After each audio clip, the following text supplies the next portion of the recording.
secara logika Mas Wapres dan Pak Prabowo itu adalah kolaborasi, Bang. Kolaborasi ya antara presiden dan wakil presiden. Jadi siapapun yang sudah dijadikan hari ini diganti atau di reshuffle oleh Pak Prabowo kan hanya melakukan acara seremonialnya saja. Hari demi hari itu belajar dengan Pak Jokowi. Belajar dengan diamnya Pak Jokowi, belajar dengan bagaimana Pak Jokowi menanggapi setiap hal, hujatan, fitnah, makian, bahkan framing-framing yang dibangun oleh mereka. Itu yang kita harapkan. Pak Jokowi hari ini jangan ada di luar, walaupun Pak Jokowi mendukung PSI sepenuhnya, tapi Pak Jokowi harus masuk di dalam.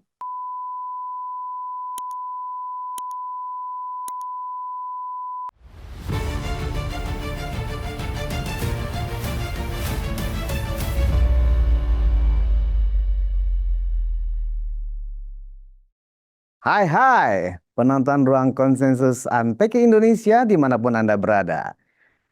Assalamualaikum warahmatullahi wabarakatuh.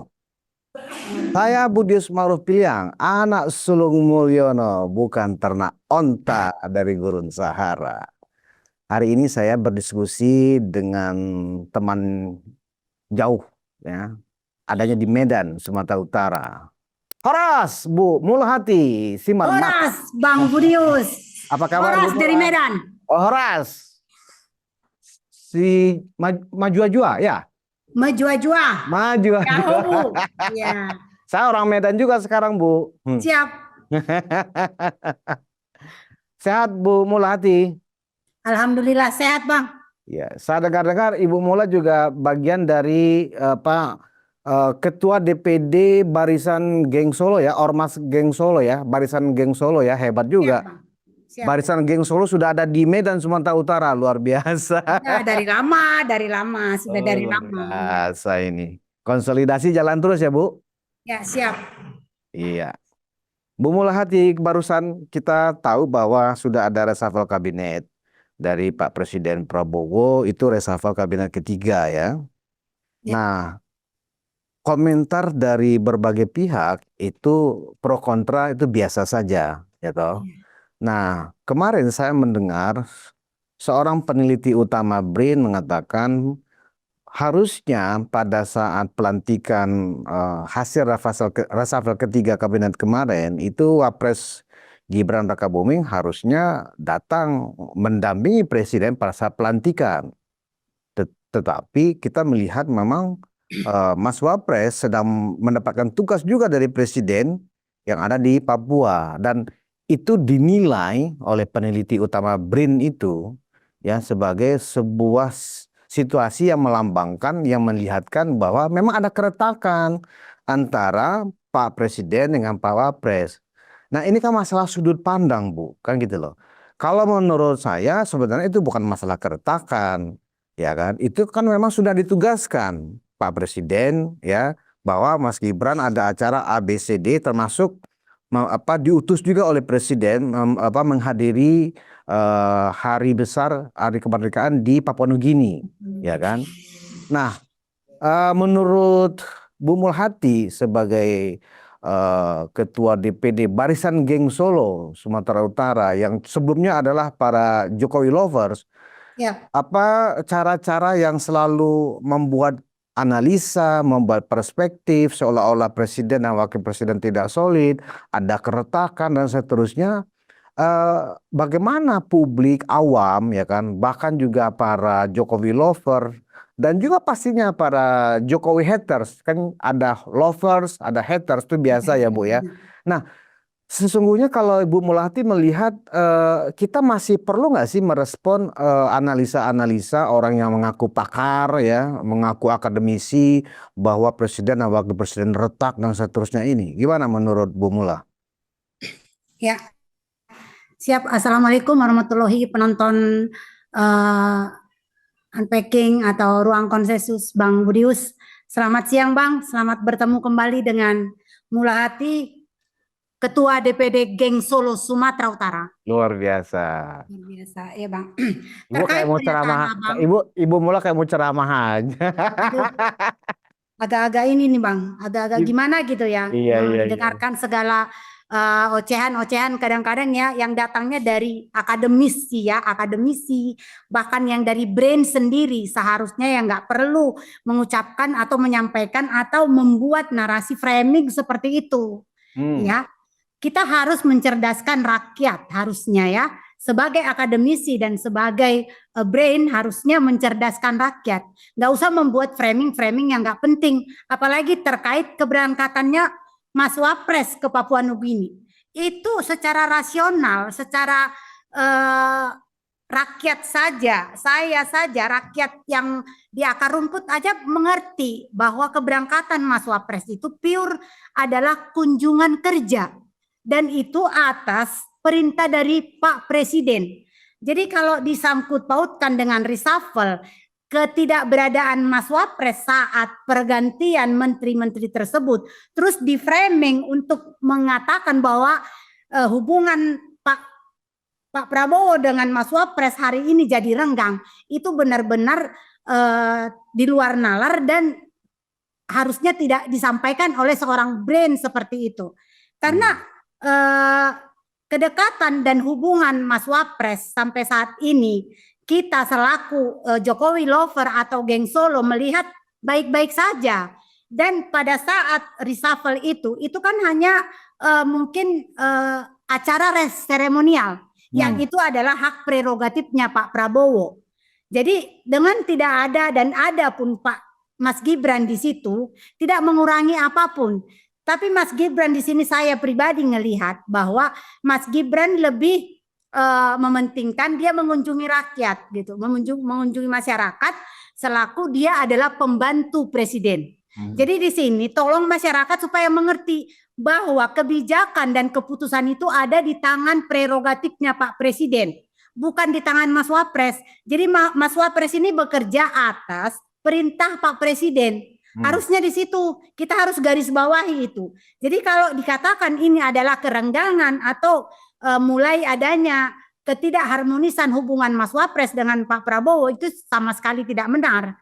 Dan itu adalah unsur dari rasa benci. Kalau menurut saya hanya rasa benci saja yang dikedepankan, rasional sudah dibelakangkan untuk menyampaikan hal-hal yang seperti ini tidak disampaikan oleh akademisi dan brain seperti Pak Hasim ya. Ya, Pak Hasim ya. Nah, seperti itu. Jadi tolong rakyat itu kita cerdaskan, kita berikan sesuatu yang menyejukkan, jangan justru yang memecah belah.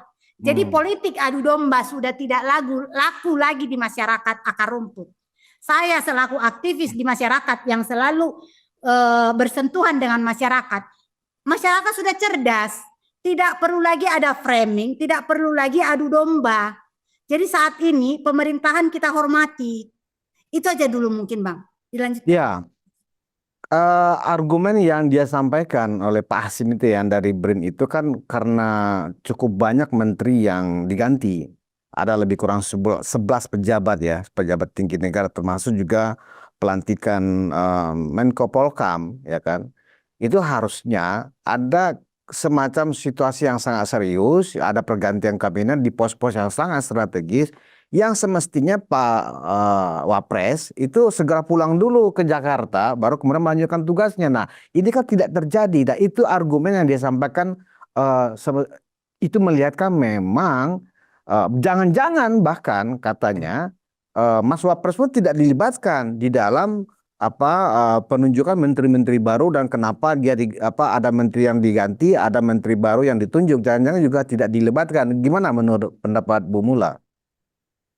Kembali lagi Bang Budius, itu adalah asumsi. Apapun yang mereka katakan itu adalah asumsi. Yang kita mau dengar, yang kita mau tahu hari ini adalah bahwa Mas Wapres itu memang bekerja di sana atas perintah dari Pak Prabowo. Jadi orang mau memframing apa saja Bang, bisa-bisa saja. Itu hanya asumsi Bang, itu tidak menjadi kenyataan atau fakta hari ini. Fakta hari ini adalah bahwa Mas Wapres itu berkunjung ke sana untuk kunjungan kerja. Bukan ujuk-ujuk Mas Wapres itu misalnya menghindar dari acara seremonial yang seperti ini. Karena ini kan memang pure mau, kalau terkait keterlibatan Mas Wapres di pemilihan atau di reshuffle kabinet ini, secara logika Mas Wapres dan Pak Prabowo itu adalah kolaborasi, Bang. Kolaborasi ya antara presiden dan wakil presiden. Jadi siapapun yang sudah dijadikan hari ini diganti atau di reshuffle oleh Pak Prabowo kan hanya melakukan acara seremonialnya saja, tidak dihadiri oleh Mas Wapres. Tapi kalau mungkin penggodokan dan penggantian itu, kalau saya merasa Mas Wapres pasti tahulah. Pasti dilibatkan, tidak mungkin. Pasti dilibatkan ya menurut Ibu ya? Saya yakin itu dilibatkan. Tapi orang bisa saja memframing, kecuali memang Pak Prabowo-nya sendiri yang bicara bahwa tidak melibatkan Mas Gibran. Tapi kalau framing akademisi atau siapapun lah, itu sah-sah aja, Bang. Normatif aja, biasa saja gitu. Selaku rakyat juga kita bisa melihat bahwa pergantian kabinet dan reshuffle seperti itu, pasti mereka berdua sepakat dan berdiskusi. Begitu seharusnya, Mah. Ya, dijelaskan juga misalnya pada beberapa kali dalam kunjungan luar negeri presiden, ada yang seminggu, ada yang 2 minggu, ya kan? Itu kan memang diwakilkan seluruh tugas-tugas presiden itu, ya kan, dijalankan oleh wakil presiden, ya kan? Nah, tetapi dia melihat, ya kan, selama Mas Wapres menggantikan tugas presiden, tidak pernah terlihat ada rapat-rapat ya wakil presiden dengan para menteri dalam mengkoordinasikan pekerjaan-pekerjaan itu. Nah, itu menurut Ibu gimana?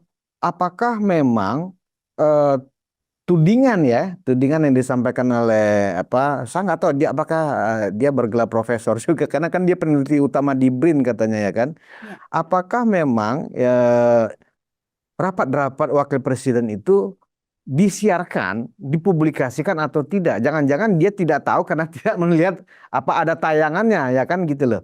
Dan saya pikir ya kan pasti ada koordinasi antara Mas Wapres ya pada saat presiden melawat ke luar negeri misalnya dengan sejumlah menteri yang memang perlu dilakukan koordinasi. Bu Mulati melihatnya seperti apa? Jangan-jangan memang nggak ada rapat karena presidennya nggak ada, para menteri nggak mau melakukan rapat-rapat atau koordinasi dengan Mas Wapres, seperti yang dituduhkan itu. Nah, oke Bang. Kalau saya melihat terkait itu, Mas Wapres ini kan orangnya agak unik ya Bang. Unik ya? Uniknya gimana? Uniknya dia tidak suka birokrasi yang bertele-tele. Oh. Yang rapat sana, rapat sini, rapat sana. Kalau memang bisa dibicarakan by Zoom, bisa dibicarakan by phone, itu akan dilakukan Mas Wapres. Dia bukan orang yang suka rapat sana, rapat sini, bertele-tele, makan waktu, birokrasi, tempat ini, akomodasi segala macam. Mas Wapres bukan orang yang seperti itu. Iya. Mas Wapres itu orang yang gercep. Kalau bisa dibicarakan by phone saja. Nggak perlu mesti rapat, makan waktu, makan tempat, makan biaya. Birokrasi bertele-tele namanya. Mas Wapres tidak suka birokrasi bertele-tele. Kalau bisa dibicarakan by phone, bicarakan saja by phone. Kalau mungkin tidak diliput oleh media, sah-sah aja, nggak semua kok harus diliput dengan media. Atau mungkin para pemirsa yang mengasumsikan itu yang mungkin tidak melihat. Tapi kalau menurut saya, walaupun tidak diliput oleh media, saya percaya, saya yakin Mas Wapres tetap berkoordinasi dengan menteri sesuai arahan dari Pak Presiden. Cuman itu tadi, cara Mas Wapres kita ini kan unik. Nggak semua mesti diliput dan nggak semua mesti birokrasi yang bertele-tele atau rapat yang harus di suatu tempat dan harus yang dikoordinasikan sampai yang memakan waktu dan memakan biaya gitu. Jadi bisa dipersingkat dengan by phone misalnya.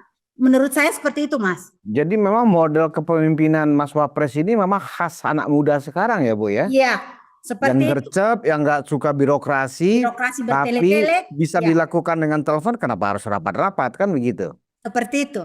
Itu menurut Ibu cukup menunjukkan bahwa seorang Wapres kita yang dituntut oleh banyak publik ya kan harus mampu mengkoordinasikan menteri-menteri, berarti dengan cara itu pun sebenarnya leadershipnya sudah kelihatan ya Bu? Mampu, bagus banget karena memang hari ini time is money itu udah lebih tinggi lagi daripada time is money dulu di zaman-zaman dulu.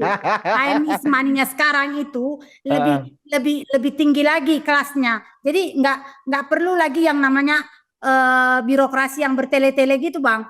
Jadi ini sudah menunjukkan bahwa kepemimpinan seorang pemuda yang gercep, yang sat-sat, yang memang kalau bisa dibicarakan by phone atau bisa dibicarakan secara delegasi, mungkin delegasi saja gitu. Jadi nggak yang harus yang apa ya, yang protokoler banget gitu, sehingga jadi menghambat kerja gitu. Yang terlalu protokoler banget, tapi jadi menghambat kerja, tapi tidak melanggar apapun gitu loh.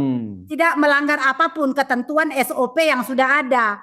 Itu menurut saya, Mas. Jadi rasanya peneliti BRIN itu sedang membangun sebuah apa ya? Membangun sebuah sudut pandang ya, bahwa seolah-olah Mas Wapres ini kalau dia mengajak rapat para menteri ini seolah-olah nggak mau.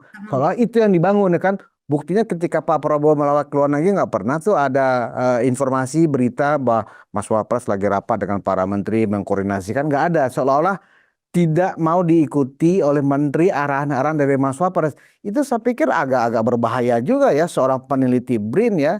Padahal BRIN itu kan badan penelitian dan inovasi nasional gitu loh, badan riset dan inovasi nasional kan begitu, milik pemerintah, punya negara kan begitu ya.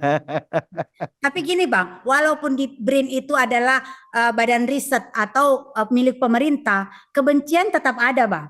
Oh begitu ya. Pro dan kontra itu tetap ada. Nah di sini yang saya lihat BRIN itu karena kepala BRIN Dewan Pengarah BRIN-nya tuh Ibu Megawati ya. Oh, ada pengaruhnya nggak sih itu? Ya ada banget lah Bang, Nek Lampir gitu loh. Gitu ya, gitu ya. Oh gitu ya. Nah begini Bu Mulhati, kalau memang itu yang dimaksudkan oleh peneliti BRIN itu, saya pernah menyaksikan dua kegiatan Mas Wapres yang itu beredar luas di masyarakat lewat video YouTube dari Wakil Presiden, kan punya kanal Wakil Presiden ya. Ada dua kejadian. Pertama yang saya masih ingat itu adalah ketika terjadi kelangkaan BBM di Bengkulu waktu itu. Nah saat itu juga Mas Wapres langsung ke lapangan dan kemudian menelpon pejabat menterinya dan memastikan saya tidak akan berangkat dari sini sebelum ini selesai. Nah artinya apa? Ya dari situ terlihat Mas Wapres diikuti kok oleh menteri-menteri yang ada, ya kan? Gitu. Benar kan? Yang kedua adalah saya nggak tahu itu di daerah mana, tetapi pada saat lagi bertemu dengan masyarakat itu Mas Wapres sedang menyelesaikan masalah yang dialami oleh masyarakat yang didatangin. Waktu itu masalah tanah kalau nggak salah. Pada saat itu juga dan dilihatkan ke masyarakat di syuting waktu itu Mas Wapres langsung menelpon Menteri Kehutanan Raja Juli waktu itu dan ada percakapan yang terdengar dan Mas Wapres minta ya segera diselesaikan masalah rakyat ini, masalah tanah rakyat ini, sampai ditanya Pak Menteri ini berapa lama bisa diselesaikan? Kalau nggak salah cuma 3 hari. Oke, saat 3 hari saya akan tanya lagi. Artinya begini, dari informasi yang kita lihat di media publik itu dalam bentuk sosial media di YouTube memang terlihat tidak ada penjelasan, tidak ada fakta bahwa Mas Wapres ya tidak bisa berkoordinasi dengan para menteri. Bahkan di lapangan pun ketika Mas Wapres telepon lewat ajudan misalnya, menteri-menterinya langsung siap Pak Wapres kan begitu ya. Nah, maksudnya kira-kira apa ya tujuan dan analisa seperti itu seolah-olah Mas Wapres ini ya kan berjarak dengan para menteri dan juga sekarang ada semacam keretakan dengan presiden. Padahal kan ini isu lama, isu basi yang seharusnya tidak perlu diteruskan dan dikembangbiakkan di tengah masyarakat. Oke Bang, jadi kalau saya melihat seperti yang sudah kita tahu sama-sama bahwa kesakitan hati kala saat pilpres itu masih melekat Bang ya, masih melekat banget. Jadi segala cara dibangun supaya mendowngrade, mendiskreditkan Mas Wapres. Padahal masyarakat hari ini sudah pada cerdas, sudah bisa melihat di tangannya sendiri untuk bagaimana Mas Wapres bisa bekerja sama, bisa bekerja tim, bisa kolaborasi dengan menteri-menteri, dengan pejabat daerah, dan juga dengan masyarakat. Bagaimana Mas Wapres bisa berkolaborasi dengan pejabat daerah sehingga cuman nggak usah pakai protokoler yang berbelit-belit, yang berkepanjangan, baik pun beliau sudah ditanggapin sama menterinya. Dan ini juga pasti dengan arahan dari Pak Prabowo. Nggak mungkin Mas Wapres itu mengambil kebijakan atau mengambil sesuatu keputusan itu sendiri tanpa arahan dari Pak Prabowo. Jadi yang namanya di sini namanya pembenci, Bang. Apapun mereka akan lakukan. Bagaimana Mas Wapres itu terdowngrade dan terdiskreditkan. Tapi sekuat apapun mereka membangun untuk bagaimana Mas Wapres itu bisa seakan-akan renggang atau tidak bisa bekerja sama dengan kabinetnya, itu tidak akan berhasil, Bang. Tidak akan berhasil. Kita yang melihat sendiri bagaimana Mas Wapres bisa bekerja sama dengan gercep seperti yang Abang bilang tadi di Bengkulu, begitu melihat keadaan di Bengkulu oleh karena pasca ini loh bencana alam, bukan berarti karena pasca apa, karena memang kapal itu tidak bisa melaju karena air surut, jadi kapal tidak bisa datang, maka dikondisikan dengan jalan darat. Nah, seperti itu kurang apa lagi, Bang, gercepnya Mas Wapres itu koordinasi dengan pejabat daerah, menteri BUMN atau menteri terkait untuk bagaimana keterbatasan atau kekurangan BBM yang di Bengkulu bisa teratasi dengan baik. Begitu juga dengan bagian pertanahan tadi. Telepon saja, Bang, nggak usah berbelit-belit kali. Nunggu pulang dulu dia ke Jakarta, rapat dulu yang di sana udah seperti apa. Jadi alangkah sebenarnya cara-cara Mas Wapres ini yang harus ditiru oleh pejabat-pejabat yang lain, termasuk Pak Prabowo sendiri. Jadi nggak usah terlalu kebanyakan peraturan sehingga negara ini jadi kayak negara peraturan, tapi tidak tepat sasaran. Hebat tapi juga. Tidak terkondusif dengan baik. Saran Bu Mula ini hebat sekali. Kalau perlu presiden juga seperti yang dilakukan oleh Mas Wapres. Nggak usah berbelit-belit, sat gercep. Itu sekarang yang penting. Nah, masalahnya kan begini, Bu Mula. Peneliti utama BRIN itu kan adalah seorang yang harusnya berpihak secara objektif, secara netral sebagai seorang peneliti, ya toh. Peneliti itu kan ada standar etikanya pada saat mana dia harus menjelaskan sesuatu secara ilmiah, bukan dari sudut pandang pribadinya dia, begitu loh, ya kan? Karena tidak bisa dilepaskan ketika dia berbicara ke media, ke hadapan publik, dia itu adalah mewakili institusi BRIN yang notabene itu adalah institusi negara, begitu. Nah, ini yang kadang-kadang ya kita sebagai rakyat kadang juga suka lupa bahwa itu ada unsur-unsur yang sifatnya pribadi yang dibawa. Apalagi kalau kita tahu di BRIN itu kan ada Bu Megawati.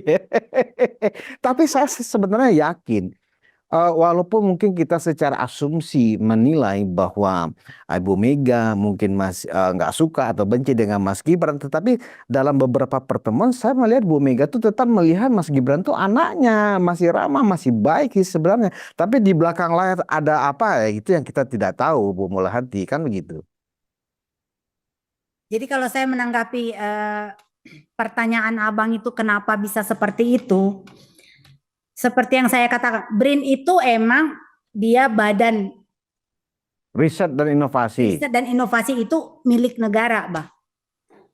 Tapi Bang, Pak Hasim tadi selaku BRIN tadi, dia ada dalam sistem, Bang. Sistem itu yang pegang siapa? Ibu Megawati toh? Jadi dia harus ikut arahan Megawati. Dia harus bicara apa di podcast itu atau di acara televisi, ke media itu ya harus arahan ibu itu, nenek itu gitu loh. Itu walaupun yang diwawancarai langsung bukan ibu itu, tapi bapak itu, Pak Hasim itu sendiri, Brin itu sendiri harus ikut arahan Ibu Ketum. Kita kan nggak tahu Bu Mula apa arahan dari Dewan Pengarah BRIN kepada penelitinya kan begitu. Tapi dari bagaimana dia memberikan pendapat ya kan, mungkin kita hanya bisa meraba-raba, wah kayaknya udah masuk angin gitu ya. Ya, seperti itu ya Ya, kan. ya, ya. Jadi dia menyampaikan bahwa kenapa nggak pulang dulu Mas Wapres Iya, iya, iya. menghadiri seremonial reshuffle. Enggak seharusnya. Kalau memang dia menyampaikan itu, kenapa tidak disampaikan kepada Pak Prabowo? Kenapa Pak Wapres diizinkan kunker? Kenapa tidak diselesaikan dulu yang di sini? Kenapa ujuk-ujuk Mas Wapres yang seperti disalah-salahkan? Mas Wapres itu pembantu presiden.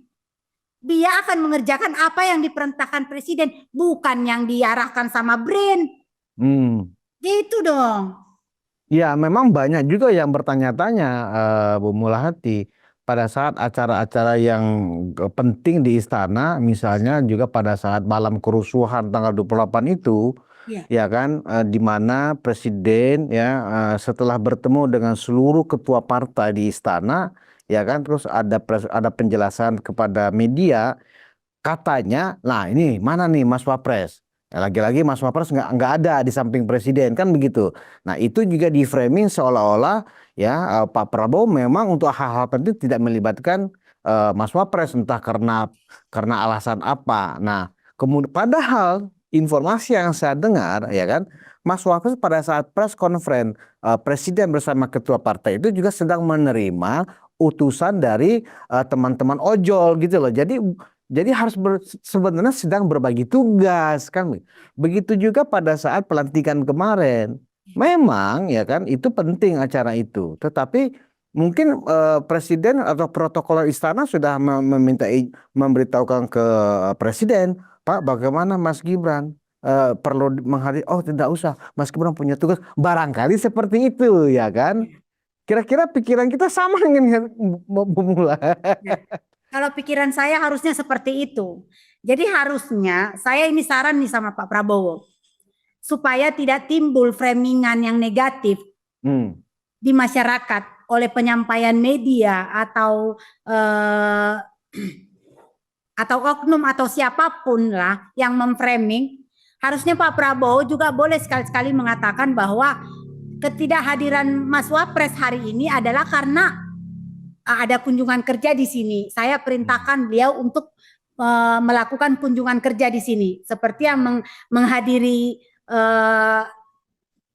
para ojol saat demo tersebut kan itu kan sangat krusial. Itu kan sangat lebih penting daripada dia harus hadir rapat parlemen. Itu masyarakat akar rumput loh. Itu yang lebih penting. Karena apa? Parlemen ini kan sesama parlemen ini kan pemerintah. Harusnya udah bisa saling ini dong ya, saling bersinergi. Tapi kepada masyarakat ini jauh lebih penting karena banyak blunder yang terjadi pada pejabat karena tidak merasa rakyat itu merasa tidak didengar. Jadi hari ini Mas Wapres menunjukkan bahwa dia itu ada untuk rakyat. Yaitu menerima ojol yang walaupun dalam notabene ojol itu pun masih di framing Bang, yang katanya dikondisikan, yang katanya itu adalah juga kader partai, yang katanya juga ada anggota dewan, yang sampai mereka harus klarifikasi bahwa mereka benar-benar ojol dan terdaftar di aplikasi. Jadi sebenarnya Bang, kalau mau dibangun framing segala macam Bang, kita sudah apa ya? Sudah paham banget cara-cara mereka untuk bagaimana membangun narasi negatif terkait hubungan Pak Prabowo dan Mas Gibran yang hari ini memang masih baik-baik saja. Iya. Hari ini masih baik-baik, saya yakin hari ini masih baik-baik saja. Dan terkait kunjungan Mas Wapres yang pekerjaannya di luar kebersamaan dengan Pak Prabowo, itu saya yakin dan secara secara job description pun kan, job desk-nya mereka juga kan memang Mas Wapres itu nggak selalu sama Pak Presiden. Nah, Justru Mas Wapres itu harus bekerja ketika Pak Presiden tidak bisa melakukan kunjungan atau pekerjaan tersebut. Jadi didelegasikan kepada Mas Wapres. Itulah gunanya pembantu Presiden. Jadi soal ketidakhadiran Mas Wapres di parlemen itu tetap aja yang membangunnya itu aja, Bang. Para pembenci itu aja itu, Bang. Nggak ada yang lain, nggak, bukan ya itu tadi, supaya bagaimana Mas kaum Wapres minoritas ya, kaum minoritas ya Bu ya. iya, terdiskreditkan dan di framing negatif. Itu sih kalau menurut saya, Bang. Bagaimana respon dari teman-teman Jokowi lovers melihat upaya-upaya yang tanpa henti ya sampai sekarang ketika mencoba terus-menerus ya tanpa henti mencoba mengadu domba presiden dengan wakil presiden yang membangun suatu sudut pandang atau perspektif seolah-olah memang Pak Prabowo sedang berusaha mengambil jarak pelan-pelan makin longgar dengan istilahnya dengan Solo, dengan Pak Jokowi, ya kan. Misalnya juga dikait-kaitkan dengan digantinya sejumlah menteri itu adalah tuh kayak misalnya Budi Ari, kan Projo, kan jelas tuh Projo, Ketua Umum Projo dicopot.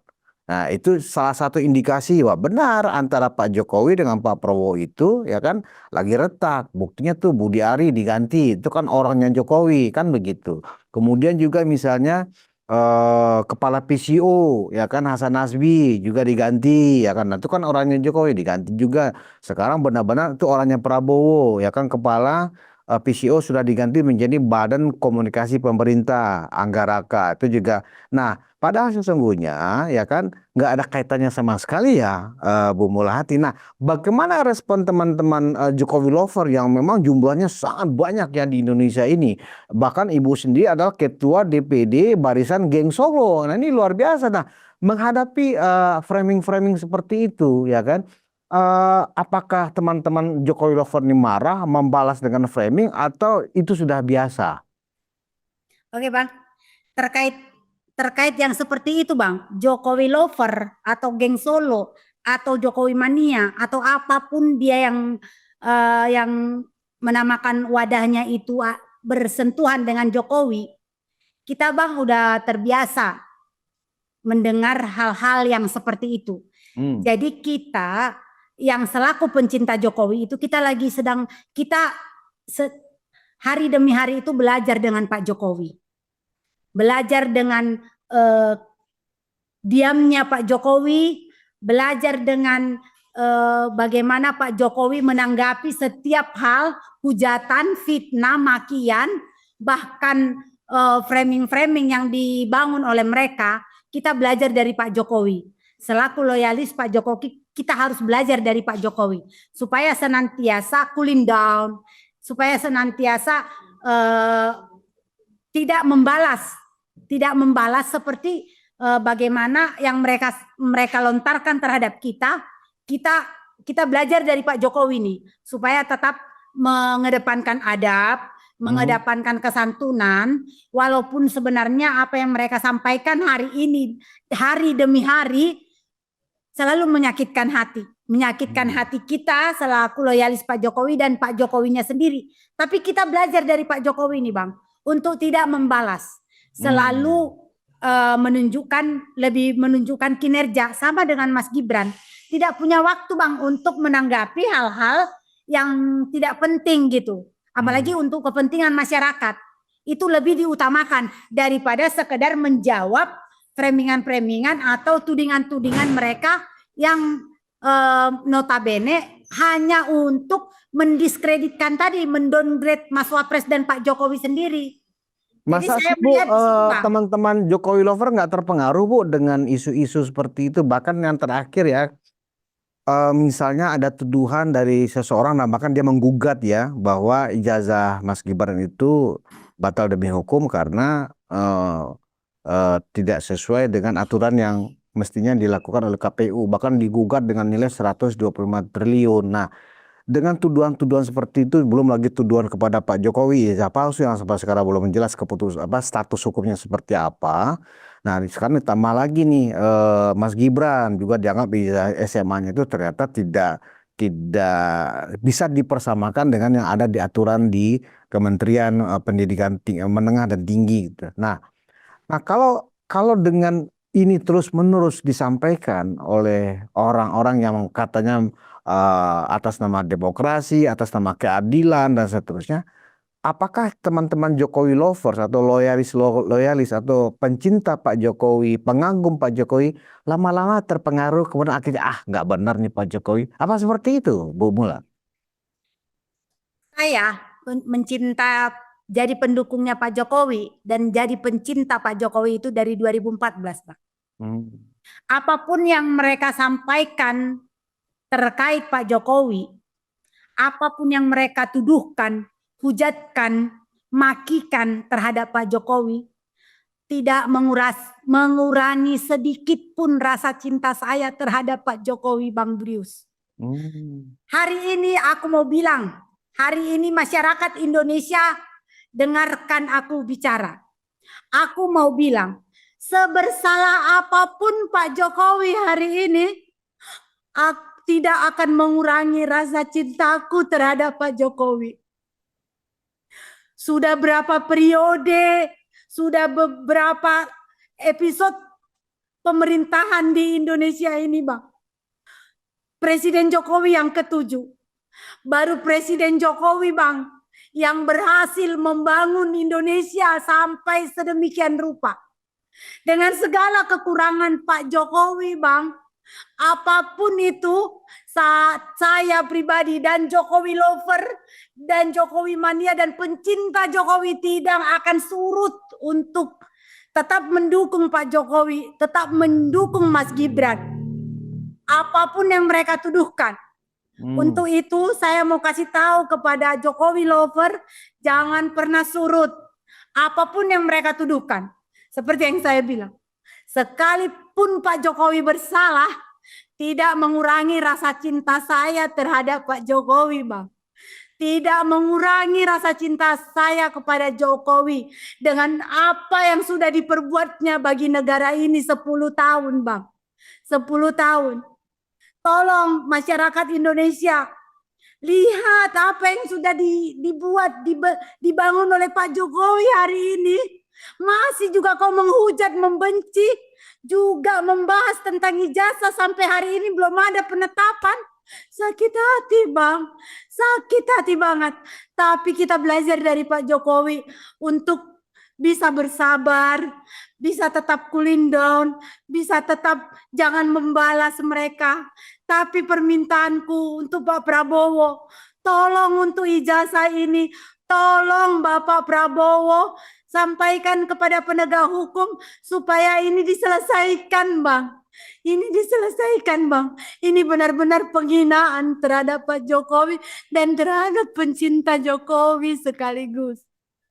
Ini permintaanku yang paling dengan dari hati yang paling rendah aku minta kepada Pak Prabowo, hentikan, selesaikan ini penegakan hukum supaya diselesaikan terkait ijazah Pak Jokowi. Sekarang timbul lagi Mas Gibran.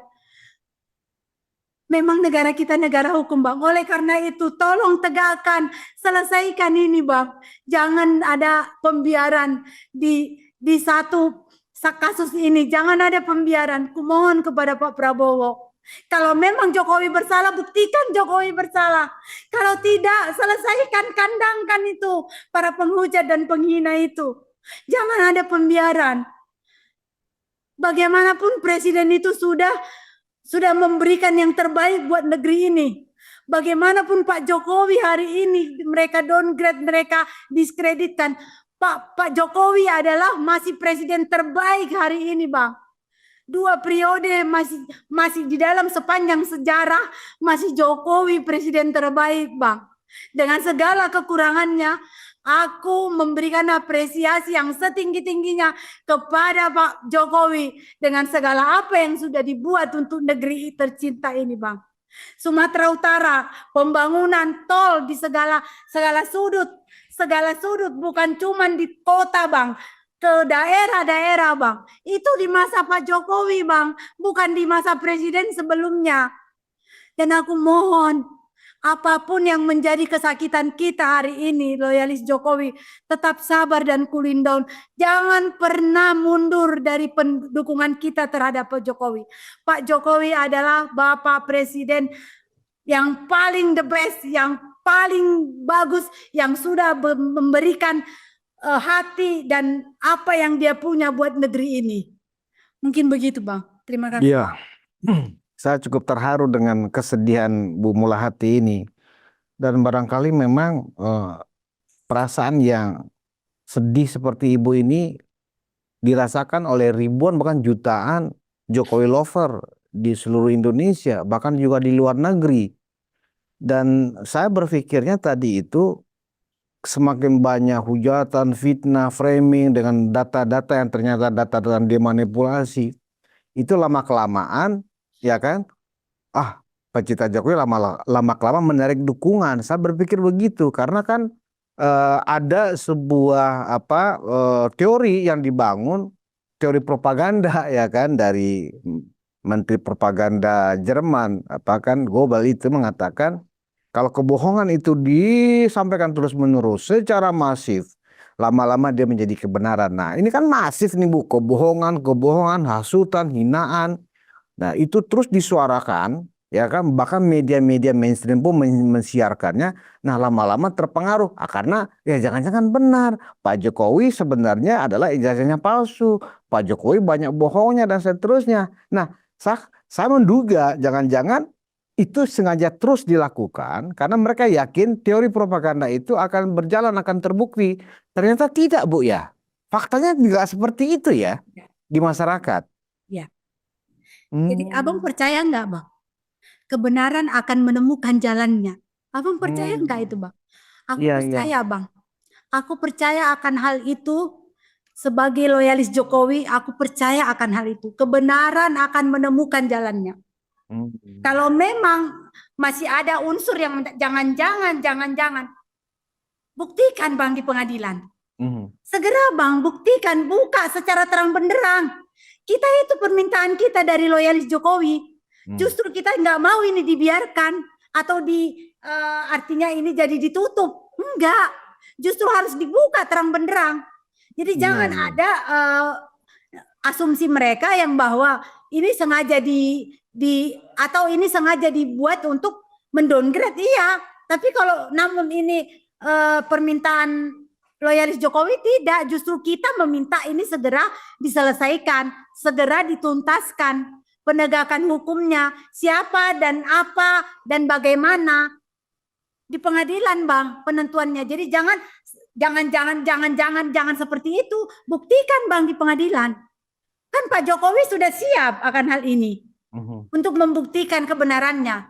Makanya saya percaya kebenaran akan menemukan jalannya. Bagaimanapun orang menuduh, menghujat, memaki, membangun suatu image atau validasi kepada Pak Jokowi, itu tidak akan menyurutkan rasa cinta Jokowi lover terhadap Pak Jokowi. 76% rakyat Indonesia saya yakin masih cinta Pak Jokowi, Bang. Nah, ibu kan seorang aktivis ya, Bu ya. Artinya ibu banyak bergaul dengan masyarakat sampai ke akar rumput. Ya. Apalagi di Sumatera Utara itu kan banyak sekali itu pendukung-pendukung Pak Jokowi. Bahkan di Sumatera Utara itu kalau saya nggak salah ada patung Pak Jokowi segala ya kan, gitu loh.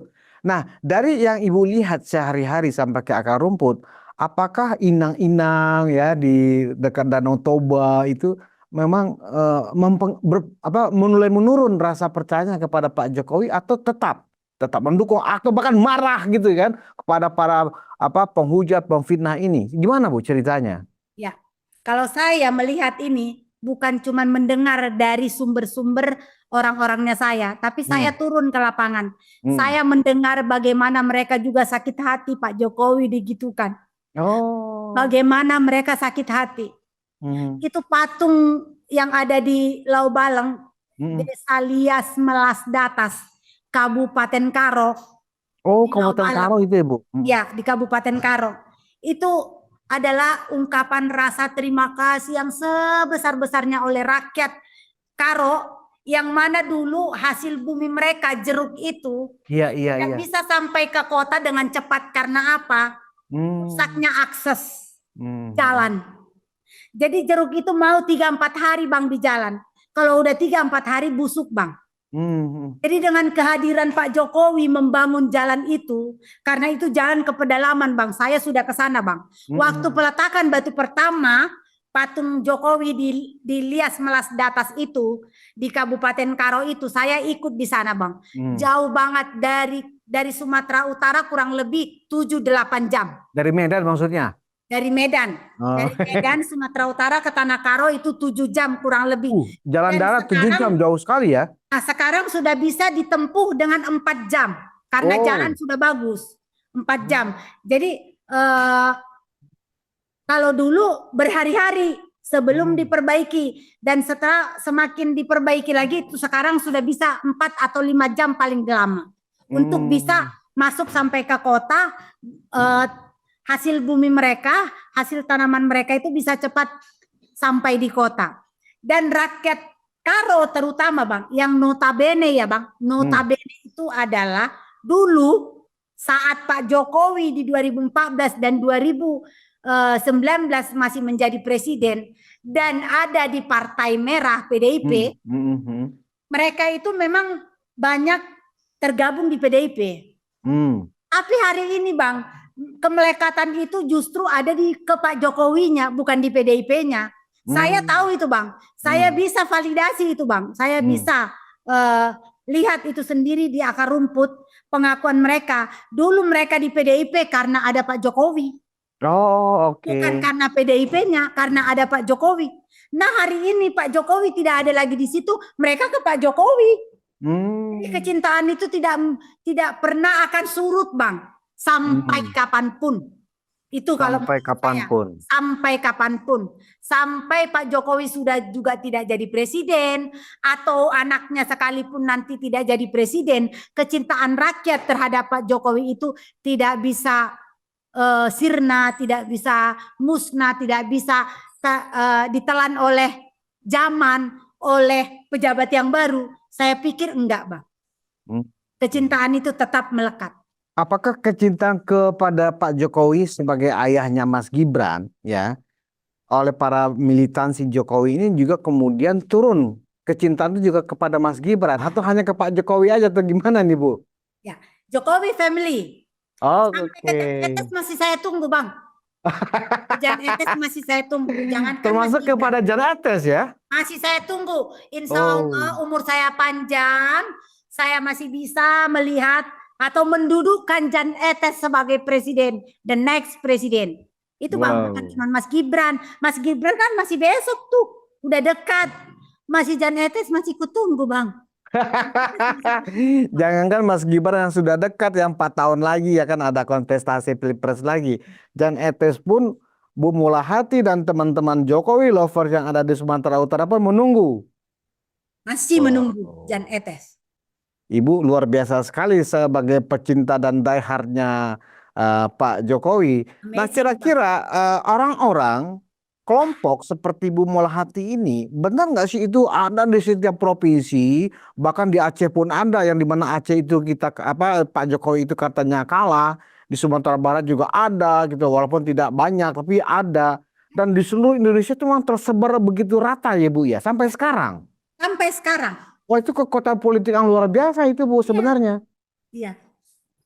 Tapi sayang sekali ya nggak terkapitalisasi oleh partai karena sampai sekarang kita tahu bahwa setelah Pak Jokowi tidak dipecat oleh PDIP ya kan lucu juga ya, PDIP Jokowi membesarkan PDIP tapi malah Pak Jokowi yang dipecat, ini aneh juga. Nah sayangnya begitu banyak pendukung Pak Jokowi ini, bahkan hampir 70-80% rakyat Indonesia, tapi Pak Jokowi ini sampai sekarang nggak punya partai. Nah kita bisa bayangkan ya betapa dahsyatnya nanti masa rakyat ini manakala ada satu partai ya yang dibesarkan Pak Jokowi dan Pak Jokowi ada di sana. Gimana menurut Bu Mula? Ya, itu yang kita harapkan. Pak Jokowi hari ini jangan ada di luar. Walaupun Pak Jokowi mendukung PSI sepenuhnya, tapi Pak Jokowi harus masuk di dalam. Nah, tapi Sebagai sampai sekarang kan Pak Jokowi belum resmi, Bu, ada di PSI. ya itu makanya kita harus dorong Pak Jokowi. Kita Hmm. selaku geng Solo, loyalis Jokowi, kita harus dorong Pak Jokowi untuk masuk di dalam struktur PSI. Itu harapan kita dan dorongan kita terhadap Pak Jokowi. Mungkin belum sekarang, Bang. Mungkin 2 tahun lagi mungkin. Atau nanti setelah Ormas Geng Solo terbentuk atau deklarasi dan sowan kepada Pak Jokowi. Wah, Gimana? jadi barisan geng Solo ini belum menghadap ke Pak Jokowi ya, belum ya? Mungkin Masih dalam waktu dekat, konsolidasi Pak. ya? Mungkin dalam waktu dekat. Wah, luar biasa. Nah, Bu, kembali kepada bagaimana posisi Mas Wapres Gibran saat ini ya, yang oleh sejumlah pihak orangnya itu aja sih, Bu, ya. Ya. Tetap di framing sedemikian rupa bahwa retak lah, mulai dipinggirkan lah orang-orang Pak Jokowi. Nah, sejatinya menurut Bu Mulahati, walaupun Bu Mula bukan seorang peramal ya atau seorang indigo, menurut Bu Mula dari gestur Pak Prabowo sebagai presiden ya kan, dan kita tahu proses sebelumnya bahwa Pak Prabowo lah yang minta Mas Wapres itu untuk mau menjadi cawapresnya saat itu sampai 5 kali. Itu kan peristiwa sejarah yang nggak bisa kita lupakan. Itu adalah sebuah bukti bahwa Pak Prabowo lah yang meminta Mas Gibran. Nah, sekarang kan mencoba nih Pak Prabowo dipengaruhi pikirannya, ya kan? Baik oleh inner cycle-nya Pak Prabowo sendiri di Gerindra juga katanya banyak yang nggak suka juga, maupun oleh partai-partai atau kelompok lain. Nah, menurut Bu Mula, apakah Pak Prabowo konsisten dengan hatinya ya ketika meminta pertama kali Mas Gibran agar Mas Gibran lah yang mendampinginya sebagai cawapres pada saat itu? Apakah Pak Prabowo menurut Ibu dari gesturnya ya kan, dari pidato-pidatonya Pak Presiden memang sudah berubah atau malah makin sayang sama Mas Gibran? Udah, Bang? Kalau saya melihat, Bang, Pak Prabowo ini konsisten. Dia sangat sayang terhadap Pak Jokowi dan dia sangat sayang kepada Mas Gibran. Jejak digital tidak bisa dibohongi, Bang. Hati juga tidak bisa dibohongi, Bang. Bagaimanapun gestur Pak Prabowo untuk mungkin pura-pura sayang dengan Mas Wapres atau pura-pura sayang dengan Pak Jokowi, itu tidak bisa dibohongi, Bang. Kita bisa ngelihat Pak Prabowo itu masih konsisten hingga sekarang. Konsisten. Karena apa, Bang? Itu perjuangan besar itu, Bang, untuk dia bisa melamar Gibran. Bukan cuma dia loh yang ngelamar Gibran loh. PDIP Anies juga melamar Gibran kan? Ya, PDIP juga ngelamar. Iya, Tidak mau Gibran. Anies juga ngelamar. Iya. Dan ini adalah fakta sejarah yang tidak bisa dinafikan oleh Pak Prabowo, bahwa kelima kali dia meminta Mas Wapres untuk bisa mendampingi beliau, baru diizinkan oleh Pak Jokowi ketika Mas Wapres ditanya ketersediaannya. Bersediakah? Jadi di sini kita bisa melihat bahwa karena fakta sejarah ini, Bang, bagaimana Mas Wapres bisa jadi wapresnya Pak Prabowo hari ini yang tidak bisa diterima oleh lawan saat Pilpres itu, Bang. Kenapa? Kenapa kami meminta nggak bersedia? Kenapa yang ini meminta tidak bersedia? Kenapa Pak Prabowo baru bersedia? Nah, di sini, Bang, bagaimana mereka harus berusaha dengan keras bagaimana meretakkan ini, Bang. Dengan cara apapun mereka akan lakukan itu, Bang. Tapi saya konsisten, saya yakin Pak Prabowo masih konsisten sampai 2029. Dari gestur tubuhnya Pak Presiden, dari pernyataan-pernyataannya beliau, Ibu tetap yakin bahwa Pak Prabowo tetap akan bersama Mas Gibran sampai 2029. Bagaimana dengan periode kedua nanti? Dan menghormati Pak Jokowi sebagai guru politik. Nah, dengan 2029, 2034, apakah faktor Gibran masih dianggap strategis dan penting untuk kembali disandingkan dengan Pak Prabowo untuk periode kedua? Karena yang saya dengar ya, misalnya Mas Ahaye juga berminat ya untuk didampingi ya dengan Pak Presiden Prabowo. Nah, gimana menurut analisa atau informasi-informasi yang Bu Mulahati terima dari kawan-kawan aktivis yang selama ini Ibu tekuni setiap hari? Saya melihat AHY memang punya keinginan kuat untuk itu. Bukan cuma AHY, Pak SBY juga, ya. Jadi Pak SBY juga. Maksudnya Pak SBY berharap putranya Ya, AHY AHY, juga kalau bisa dilirik Pak Prabowo ya, untuk periode kedua. ya, Oh begitu. gitu.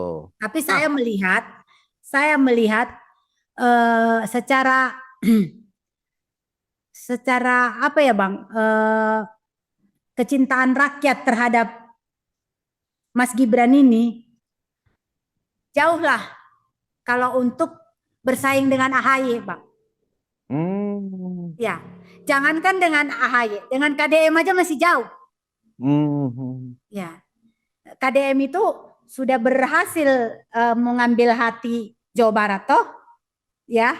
ya, Tapi Gibran sudah berhasil mengambil hati rakyat Indonesia. Nah, di situ AHY belum. AHY belum. Pada Gubernur juga dia pada kalah kok. ketua umum partai Bu, ketua umum Partai Demokrat.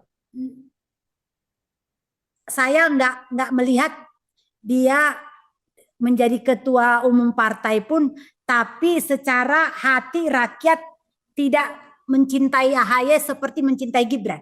Hmm. Iya, begitu. Itu mungkin karena Ibu adalah Jokowi lovers Nah, barangkali. kan kita juga bisa ngelihat bagaimana AHY waktu di Jakarta juga kalah, Bang. Ya, Oh iya, pada saat waktu Pilpres gubernur juga ya. Iya, kalah. iya, iya. Jadi, tapi Mas Wapres di Solo menang.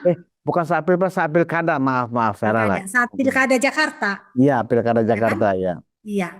Yang menang kan Anies. Oke. Ahok pun kalah ya kan. Sedangkan itu pun Anies saja tidak masuk dalam kategori saya. Bukan saya karena oke, at least saya Jokowi lover, tapi saya harus melihat dengan rasional, dengan secara umum. Saya juga melihat dari pendukung-pendukung partai yang ada di Sumatera Utara. Kalau misalnya Pak Prabowo, mungkin karena Pak SBY adalah teman ya kan, senior, bukan senior sih, mereka sebenarnya satu angkatan ya kan, sama-sama militer lah, nggak begitu. eh Kan kita sama-sama mantan presiden, Pak Prabowo. Kalau kemarin kan Pak Jokowi, saya kan juga mantan presiden. Sekarang giliran anak saya. Nah, kalau seperti itu, pilihan seperti itu dibujuklah Pak Prabowo, ya kan, oleh Pak SBY misalnya. Kira-kira apa indikator atau argumen yang bisa ya membuat Pak Prabowo memilihnya itu kemana arahnya? Faktor apa yang dipikirkan Pak Prabowo? Apakah memilih AHY atau memilih Mas Gibran?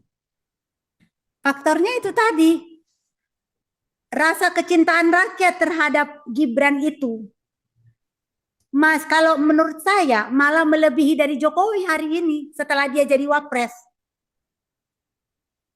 Jadi untuk dia menggantikan Gibran itu sangat kecil, bahkan nggak ada. Nggak ada terpikir oleh pikiran Pak Prabowo untuk mengganti Gibran ketika nanti mereka harus bersanding lagi.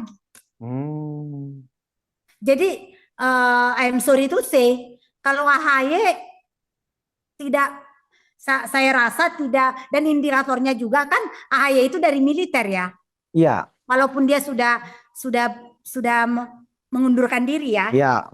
Tapi kalau menurut saya Pak Prabowo tidak akan memilih Mas AHY itu untuk menggantikan Gibran. Indikatornya itu tadi kecintaan rakyat. Artinya persentase yang cinta kepada AHY itu saya rasa 10 ke 75%, Bang. Sejumlah 25 ke 75. pihak justru sebaliknya menilai begini, Bu Mula.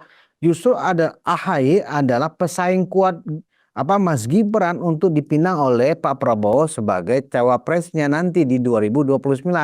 Kenapa? Karena salah satunya adalah wawasannya AHY lebih luas, misalnya wawasan geopolitik yang lebih luas.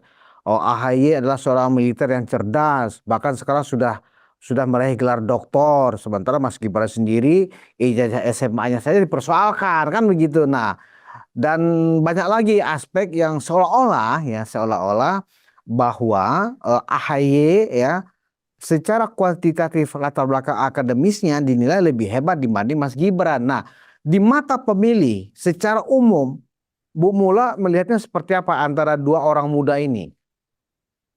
Di mata pemilih, rakyat itu sudah melihat bagaimana Gibran itu bersentuhan dengan masyarakat. Hampir tidak ada jarak. Jadi masyarakat hari ini menginginkan pemerintah yang seperti itu, yang apa yang sudah dilakukan Pak Jokowi 2014 dan 2019 itu yang sudah melekat pada rakyat hari ini. Makanya Mas Wapres setiap dia berkunjung ke daerah-daerah, Abang bisa lihat sendiri, kita bisa lihat sendiri bagaimana antusiasme masyarakat untuk bisa bertemu, sekedar salam atau sekedar ngelihat dari jauh Mas Wapres. Jadi dari situ untuk menggantikan Mas Wapres itu, AHY itu harus mikir dulu 7 kali lagi, Bang, daripada konyol. Ngeri kali Ibu ini. Daripada konyol, Bang. Saya ini kan terekam ini apa yang saya katakan ini kan.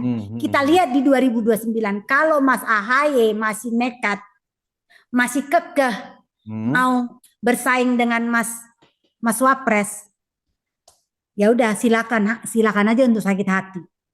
Oh, jadi khawatirnya kalah dan nanti sakit hati atau tidak terpilih barangkali ya? Tidak terpilih. Iya. Nah, kalau kita realita dan pengalaman Pilpres 2024 kemarin, justru ketika Mas AHY ini sudah solid dengan Anies pada saat itu, ya kan? Tiba-tiba ditinggalkan oleh Anies kan gitu. Anies akhirnya memilih cawapresnya adalah Muhaimin gitu loh. Nah, di mata Anies aja AHY tidak punya nilai, apalagi sekarang kan gitu. Padahal pada saat Pilpres kemarin itu Mas AHY ini kan sudah berposisi menteri ATR kalau nggak salah. Nah, barangkali ya kita nggak tahu ya Bu ya. Mungkin di mata Jokowi lovers memang apa yang dikerjakan oleh Mas Gibran itu sudah sesuai dengan apa yang diharapkan dan ditugaskan oleh Presiden, bahwa banyak pihak termasuk juga peneliti, seorang akademisi juga memframing bahwa sebenarnya nggak seperti itu, malah sebenarnya ini ada keretakan dan seterusnya. Itu memang hal-hal yang memang sudah biasa dalam politik, mungkin begitu ya Bu ya. Tapi di mata Jokowi lover, di mata loyalis Jokowi itu tak berpengaruh, tak berarti apa-apa sama sekali. Oke. Ya. Baik, terima kasih Bu Mulahati Simar Mata. Siap. Kita bertemu kembali di Medan dan Horas Bu, terima kasih. Horas juga Bang Mudius, terima kasih. Penonton Ruang Konsensus and Thinking Indonesia, memang menarik sekali kalau kita bicara dengan loyalis dan diehardnya Pak Jokowi ini, ya kan, luar biasa. Karena pecinta-pecinta Pak Jokowi ini memang sudah nyampenya ke hati, ya kan. Jadi kita mau bicara apa, menjelek-jelekan Pak Jokowi, sepertinya kita menabrak tembok. Mereka tidak terpengaruh, cinta mati, ya cinta buta. Dan saya nggak tahu apakah seluruh Jokowi lover yang jumlahnya jutaan di seluruh Indonesia bersikap sama seperti Bu Mulahati Simar Mata ini, ya kan? Kita tunggu saja, ya. Apakah memang ini adalah sebuah kekuatan rakyat, ya, yang memang menjadi sebuah anugerah, ya, bagi saya ini sebuah anugerah gitu loh. Karena selama kita punya presiden, 8 presiden saat ini, ya kan? Indonesia tidak pernah memiliki sebuah kekuatan rakyat yang luar biasa kepada Presiden Jokowi seperti yang kita lihat hari-hari ini. Dan bahkan Pak Prabowo sendiri, ya kan, yang sudah memerintah hampir 1 tahun tidak juga mendatangkan rasa cinta yang seperti sedahsyat ini. Ini luar biasa juga. Apalagi nanti akan muncul ormas Barisan Geng Solo. Ini luar biasa lagi nih, luar biasa nih. Terima kasih ya Bu Mulahati.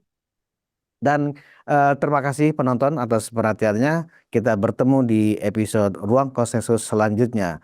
Anak Sulu Mulyono undur diri. Wassalamualaikum warahmatullahi wabarakatuh. Waalaikumsalam warahmatullahi wabarakatuh.